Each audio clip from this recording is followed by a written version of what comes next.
Meghalaya honeymoon murder లాంటి మరో ఘటన తెలుగు రాష్ట్రాల్లో సంచలనం సృష్టించింది.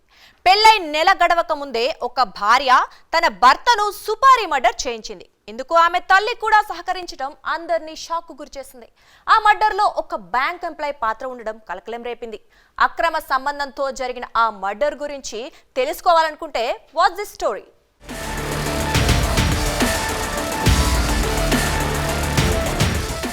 మేఘాలయ హనీమూన్ ఘటన ఇంకా మర్చిపోకముందే తెలుగు రాష్ట్రాల్లో అలాంటి సంఘటన జరగడం తీవ్ర సంచలనం సృష్టించింది. కర్నూలుకు చెందిన భార్య గద్వాలకు చెందిన భర్తను సుపారీ ఇచ్చి మర్డర్ చేయించింది. ఇక్కడ కూడా హత్యకు ప్రీ-డే స్కెచ్ వేసి అమలు జరిపించాడు.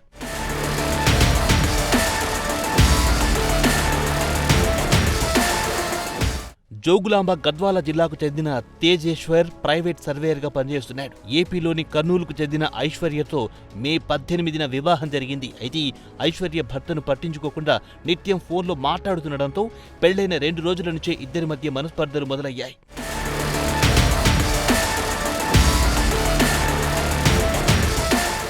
ఐశ్వర్య తల్లి సుజాత కర్నూలులోని ఓ ప్రముఖ బ్యాంకులో స్వీపర్గా పనిచేస్తుంది.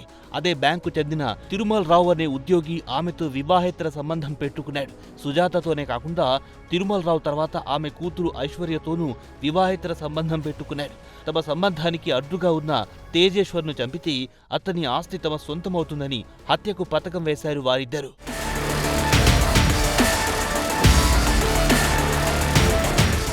తేజేశ్వర్ను చంపడానికి కొంతమందికి సుపారీ ఇచ్చాడు తిరుమల రావు. జూన్ 17న తేజేశ్వర్ను కొంతమంది వ్యక్తులు కలిశారు. పొలం సర్వే చేయాలని తేజేశ్వర్ను గద్వాల్లో కారు ఎక్కించుకుని తీసుకెళ్లారు దుండగులు. కారులోనే తేజేశ్వర్పై కత్తులతో దాడి చేసి గొంతు కోసి కిరాతకంగా హత్య చేశారు. తర్వాత మృతదేహాన్ని కర్నూలు జిల్లా పిన్నాపురం వద్ద పడేశారు. ఈ హత్యకు ఐశ్వర్య తల్లి సుజాత కూడా సహకరించింది.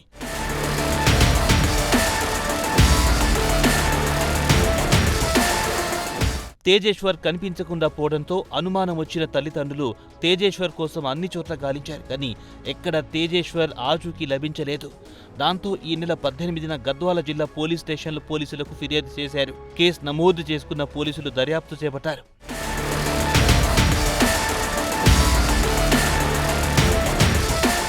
తేజేశ్వర్తో పెళ్లైన తర్వాత ఐశ్వర్య తిరుమల రావుతో 2000 సార్లు ఫోన్లో మాట్లాడినట్టు పోలీసులు కాల్ డేటాలో గుర్తించారు. దాంతో ఐశ్వర్య సుజాతను అదుపులో తీసుకున్న పోలీసులు తమ స్టైల్లో విచారించారు. దాంతో వారు మర్డర్ చేసినట్టు అంగీకరించారు. తేజేశ్వర్ హత్యతో సంబంధం ఉన్న కొందరిని కర్నూలు జిల్లాలో అదుపులో తీసుకున్నారు పోలీసులు. తిరుమల రావు ప్రస్తుతం పరారీలో ఉండడంతో పోలీసులు అతడి కోసం గాలిస్తున్నారు. తేజేశ్వర్ మా తమ్ముడు, నేను వాళ్ళ అన్నను. మా తమ్ముడికి మ్యారేజ్ అని మా ఇంటికి వాళ్ళే వచ్చారు. మ్యారేజ్ అని వచ్చి మ్యారేజ్ సంబంధం అని మా ఇంటికి వచ్చి వాళ్ళ సంబంధం ఖాయం చేసుకొని డిసెంబర్ 28కి ఎంగేజ్మెంట్ చేసుకొని తర్వాత జనవరి 13కు మ్యారేజ్ ఫిక్స్ చేసుకున్నాము. మ్యారేజ్ 13 అన్నాక 5 రోజుల ముందర అమ్మాయి ఇంట్లో నుంచి వెళ్ళిపోయిన తర్వాత అమ్మాయి మా తమ్ముడు గురించి ఒక బ్యాడ్గా ఒక లెటర్ రాసి పెట్టిపోయింది.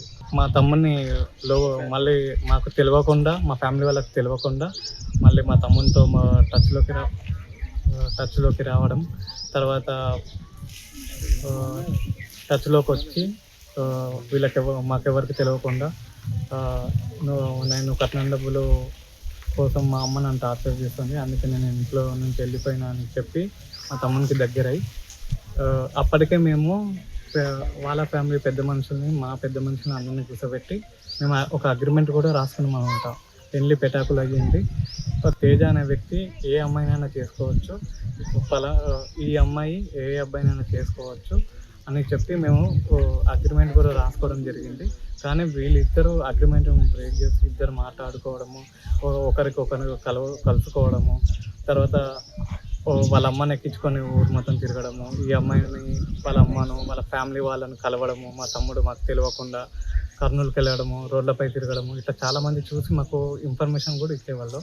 ఏంటి అని గట్టిగా అడగడం, ఓ రోజు ఇంట్లో నిలదీసి అడగడం వల్ల నేను అమ్మాయినే చేసుకుంటా, లేకుంటే నేను పెళ్ళే చేసుకుంటే జీవితాంతం ఇలాగే ఉండిపోతానని చెప్పి మమ్మల్ని రోజుకి ఇంకా నేను అమ్మాయిని చేసుకుంటా లేకపోతే లేదు అని చెప్పడము స్టార్ట్ చేసినాం. ఎప్పుడైతే పెళ్ళికి 5 రోజుల ముందర అమ్మాయి వెళ్ళిపోయిందో మేము కూడా ఎంక్వైరీ చేయడం స్టార్ట్ చేసాం అనమాట అమ్మాయి ఫ్యామిలీ గురించి. అమ్మాయి ఫ్యామిలీ గురించి ఎంక్వైరీ చేసే కొద్దీ మాకు కొన్ని కొత్త నిజాలు తెలుస్తున్నాయి. ఆ అమ్మాయికి ఇట్లా ఎఫ్ఐఆర్లు ఉన్నాయని వాళ్ళతో వెళ్ళిపోయిందని మాకు తెలిసినాయి. అదే విషయం మా తమ్మునికి కన్వే చేసి మా తమ్ముడు వినలేదు. ఆ విషయాలన్నీ తీసుకుపోయి కూడా వాళ్ళ వాళ్ళకు షేర్ చేసి మా ఫ్యామిలీకి మా తమ్ముని మా నుంచి దూరం చేసి పోయిన నెల మే 18న బీచ్పల్లిలో మ్యారేజ్ చేసుకున్నారు ఇద్దరు. అయితే మా కుటుంబీకులు ఎవరు సహాయం చేయలేరు, సహకరించలేదు.